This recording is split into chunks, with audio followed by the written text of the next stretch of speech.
Hi friends, welcome to Saisri gardening. నేను రీసెంట్గా ground మీద గార్డెనింగ్ స్టార్ట్ చేశానండి. వాటి వివరాలు షేర్ చేసుకోవడానికి ఈ వీడియో చేస్తున్నాను. మీరు మొదటిసారి నా వీడియోను చూస్తున్నట్లయితే వీడియో నచ్చితే లైక్ చేసి నా ఛానల్ను సబ్స్క్రైబ్ చేసుకోండి. 400 స్క్వేర్ యార్డ్ సైట్ మా బ్రదర్స్ దండి. హౌస్ కన్స్ట్రక్షన్కి ఇంకా టైం పడుతుంది అని నన్ను గార్డెనింగ్ ప్లాన్ చేసుకోమన్నారు. సైట్ తీసుకున్న వెంటనే ముందుగా కాంపౌండ్ వాల్ కన్స్ట్రక్ట్ చేశారు.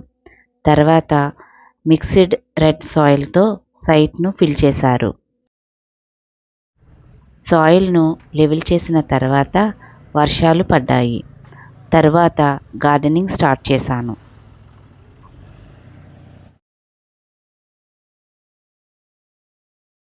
ముందుగా వెస్ట్ సైడ్ వాల్ నుండి డిస్టెన్స్ మెజర్ చేసి 3 ప్లేసెస్లో మార్క్ చేసుకున్నాము.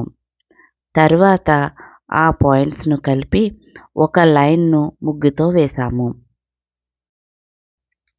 సేమ్ ప్రొసీజర్తో మిగిలిన లైన్స్ను 4 ఫీట్ దూరంలో వేసుకున్నాము.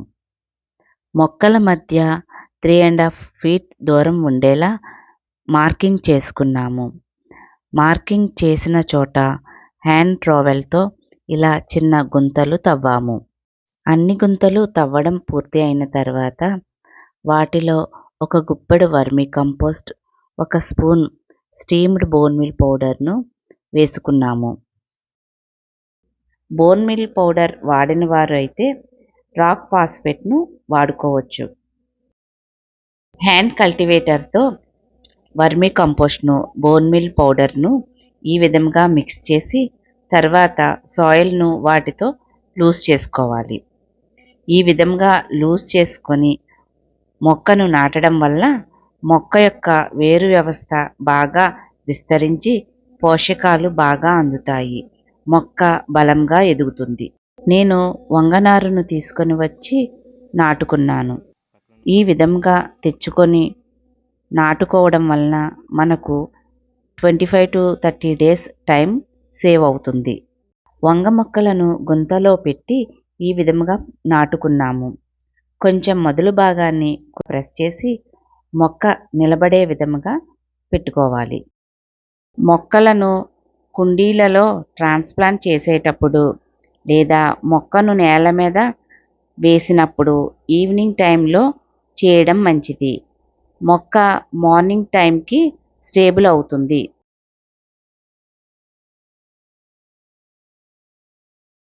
వాటరింగ్. మొక్క పాతిన తర్వాత వాటరింగ్ చేయాలి. బ్రింజాల్ ప్లాంట్కు రెగ్యులర్గా వాటరింగ్ చేయాలి. వాటరింగ్ సరిగా చేయకపోతే బ్రింజాల్ టేస్ట్ మారిపోతుంది మరియు బ్రింజాల్ సైజ్ చిన్నవిగా ఉంటాయి. మొక్క కొంచెం ఎదిగి స్టేబుల్ అయిన తర్వాత హెడ్ పోర్షన్ను ఒకసారి పించ్ చేయాలి. పించ్ చేసిన ప్లేస్ నుండి కొత్త బ్రాంచెస్ వస్తాయి. ప్రతి 15 రోజులకు ఒకసారి గుప్పెడు వర్మీ కంపోస్ట్ను ఫీడ్ చేశాము. పూత వచ్చిన తర్వాత 2 గుప్పెళ్ళ వర్మీ కంపోస్ట్ను ఫీడ్ చేశాము. మొక్క పాతిన తర్వాత ఇంచుమించు నెల రోజులకు పూత వస్తుంది. వంగ మొక్కల మధ్యలో ఎల్లో కలర్ బంతి పూల మొక్కలను వేసుకున్నాము. ఈ ఎల్లో కలర్ ఫ్లవర్స్ పాలినేటర్స్ని అట్రాక్ట్ చేస్తాయి. అందువలన మనకు పాలినేషన్ బాగా జరుగుతుంది. మొక్క పాతిన తర్వాత ఇంచుమించు 60 డేస్కి బ్రింజాల్స్ను హార్వెస్ట్ చేయవచ్చు. ఇప్పుడు బ్రింజాల్స్ని హార్వెస్ట్ చేస్తూ కొన్ని విషయాలు తెలుసుకుందాం. మొక్క అడుగు భాగం నుండి 5 to 6 ఇంచెస్ వరకు ఏ విధమైన లీవ్స్ లేకుండా చూసుకోవాలి. ఫ్రీ ఎయిర్ ఫ్లో ఉండాలి.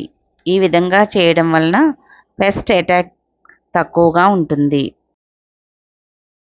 బ్రింజాల్స్ను లేతగా ఉన్నప్పుడే హార్వెస్ట్ చేసుకోవాలి. బ్రింజాల్స్ పైన ఉన్న స్కిన్ స్మూత్గా షైనీగా ఉన్నప్పుడు హార్వెస్ట్ చేసుకోవాలి. నా ఫస్ట్ హార్వెస్ట్ కంప్లీట్ అయ్యిందండి. నా ఫస్ట్ హార్వెస్ట్లో వచ్చిన బ్రింజాల్స్.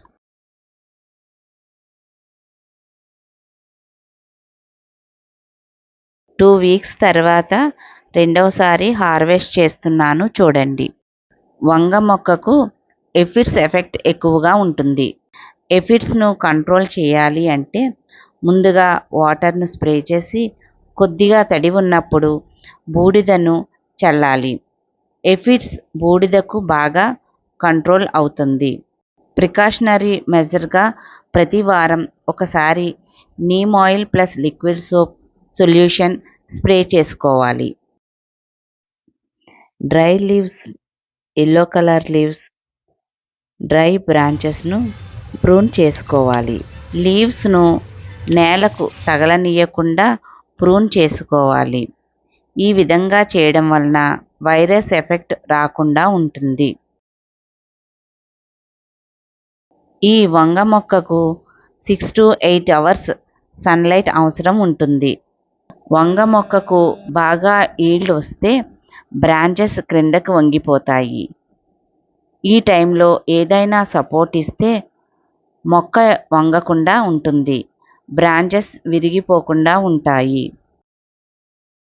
ఫస్ట్ కాసిన 2 బ్రింజాల్స్ను వదిలివేస్తే సీడ్స్కి ఉపయోగపడతాయి. మీ గార్డెనింగ్ ఫ్రెండ్స్కి షేర్ చేయవచ్చు. మీకు అవకాశం ఉంటే వంగనారు తెచ్చుకొని నేల మీద నాటుకోండి. నేను ఫర్దర్గా మరిన్ని వెజిటేబుల్ ప్లాంట్స్ను పెంచడానికి ప్లాన్ చేస్తున్నాను. సెకండ్ హార్వెస్ట్ కంప్లీట్ అయ్యిందండి. నా సెకండ్ హార్వెస్ట్లో వచ్చిన బ్రింజాల్స్. ఈ వీడియో కనుక మీకు నచ్చినట్లయితే లైక్ చేయండి. నా ఛానల్ను సబ్స్క్రైబ్ చేయండి. మీ ఫ్రెండ్స్కి రిలేటివ్స్కి షేర్ చేయండి. Thank you for watching my video.